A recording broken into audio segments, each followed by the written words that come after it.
안녕하세요. 김명한TV의 김명한입니다.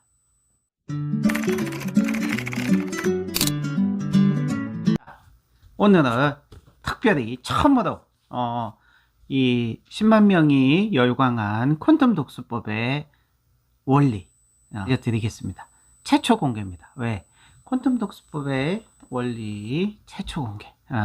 자, 많은 사람들이 이 퀀텀 독수법이 무엇인가 궁금해 하시는 분이 많죠.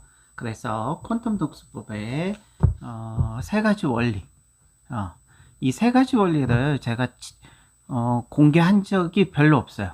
첫 번째 원리는 좀 많은 분들이 알 수도 있죠. 수업에 오시는 분들이. 하지만 두 번째 원리와 세 번째 원리, 특히 세 번째 원리에 대해서는 아주 깊이 제가 얘기를 한 적이 없고요. 하지만 오늘 일단 첫 번째 원리를 좀 집중적으로 말씀을 드리고 다음에 두 번째 원리 그리고 세 번째 원리를 말씀해 드리려고 합니다.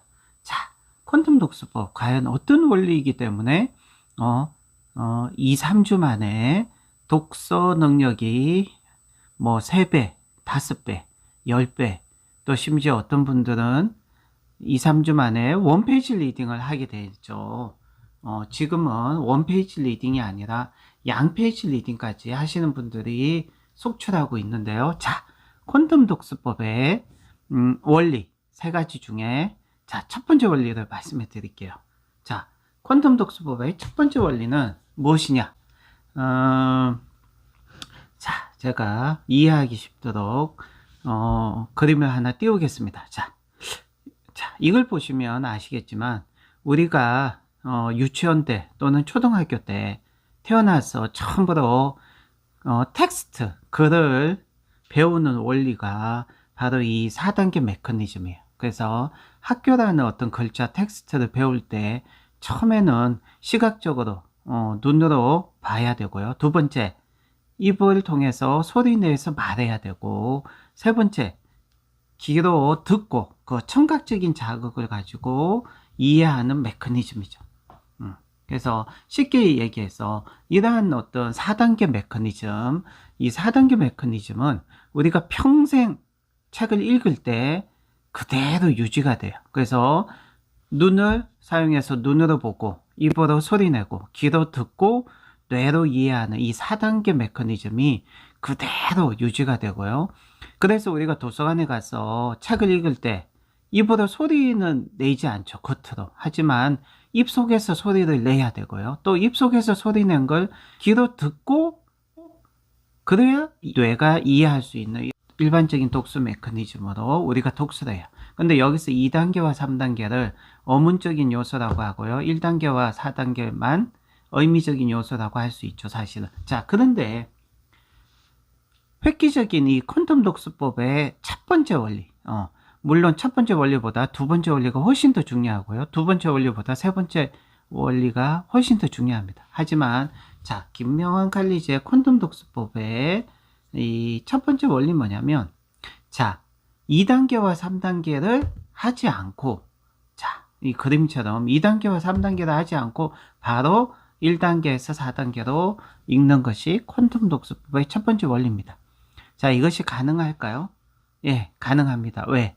일본의 대학교 중에 간사이 대학교라고 하는 곳이 있고요. 그곳에서 기존의 어떤 속도법이 아니라 정말 독서를 잘하는 독서의 대가의 어떤 기능성 MRI를 측정해 본 결과 2단계와 3단계가 작동하지 않고요. 1단계에서 바로 4단계, 즉 퀀텀 독서법의 첫 번째 원리처럼 독서를 한다는 사실을 발견했다는 거죠. 그리고 이 퀀텀 독서법은 바로 이런 원리이기 때문에 우리가 속발음을 왜 하는지 아세요? 바로 이거죠. 우리가 글을 배울 때 이런 4단계 메커니즘으로 글을 배웠기 때문에 우리가 도서관에서 책을 읽을 때 소리는 내지 않더라도 입속에서 소리를 내야 되고요. 또 그것을 또 귀로 듣고 그 다음에 뇌로 이해하는 이 4단계 메커니즘 때문에 속발음을 하는 거고, 속발음이 나쁜 것도 아니고 좋은 것도 아니에요. 그냥 자연스럽게 존재하는 것이지만 퀀텀 리딩을 배우면 자, 이렇게 1단계에서 4단계로 건너뛰는 독서의 기술을 배우면 속발음은 저절로 없어진다는 거죠. 자, 이게 콘돔 독수법의 첫 번째 원리고요. 자, 두 번째와 세 번째 원리는 간단하게 오늘은 얘기해 드리고요. 시간이 되면 2단계에 대해서, 두 번째 원리에 대해서 집중적으로 또 설명해 드리고, 또 시간이 되면 세 번째 원리에 대해서도 얘기해 드리겠습니다. 자, 콘돔 독수법의 두 번째 원리, 한 번도 밝힌 적이 없는데요. 인간은 세상을 볼 때 초점 시야와 주변 시야라는 게 있습니다. 즉, 인간의 시야라는 건 뭐냐면, 인간이 눈동자를 옆으로 양쪽으로 굴리지 않고 하나의 지점을 봤을 때 인간의 눈이 볼 수 있는 범위, 그것을 시야라고 하는데, 초점을 맞춰서 보는 초점 시야가 있지만 주변 시야도 가지고 있어요.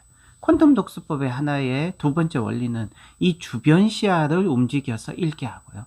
이 주변 시야를 움직이고, 그러니까 평소에는 잠자고 있고 사용을 하지 않는다는 거죠. 우리가 책을 읽을 때 특히 중점 시야, 초점 시야만 사용을 하고 주변 시야를 사용하지 않는데, 이 주변 시야를 사용하기 위해서는요, 우리 인간이 이미 가지고 있는 강력한 무기, 제가 간단하게 말씀드린다고 했는데 벌써 좀 자세하게 얘기가 들어가고 있네요. 저도 얘기하다 보니까 들어갔는데, 자, 얘기한 김에 조금 더 얘기해 드리면, 인간이 눈에는, 망막에는 시세포가 있어요.